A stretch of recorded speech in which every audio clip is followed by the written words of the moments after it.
Since 2023, Zimbabwean authorities have been taking steps to overhaul regulation of a sector that has been dogged by controversy. The launch of a first-ever blockchain-based carbon registry will restore the integrity of trade in carbon credits. It's tamper-proof, it's immutable, it's transparent, it's traceable. That data can never change, and it gives absolute confidence that these assets can be trusted by all. There's no incentive to greenwash. Everyone can see what you're doing.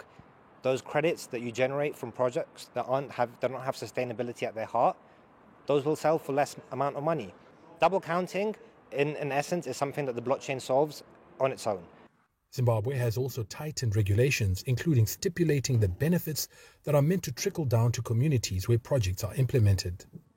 Every new project created within Zimbabwe, as it goes through its project onboarding, will have to provide evidence that 20% of all of the money that they are investing into this project is going directly to the local community.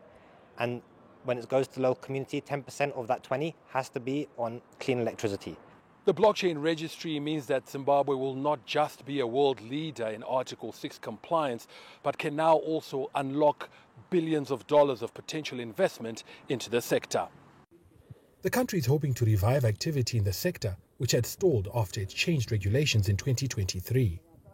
Zimbabwe needs carbon trades to happen. The more trades that happen, the more people are interested, the more money is invested, and the more players we have in this space. So we need to play catch up as well. There's other parts of the continent which have got more carbon projects kind of happening now and are very successful.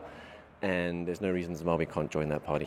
I'm looking at it at potential 20 billion in the next 3 years, if everything has been done properly, because we have nature-based carbon credits, we have tech-based carbon credits. You can focus on the reduction of methane through technologies like biogas. So it's not only forests, it's not only nature-based credits, but there are a whole lot.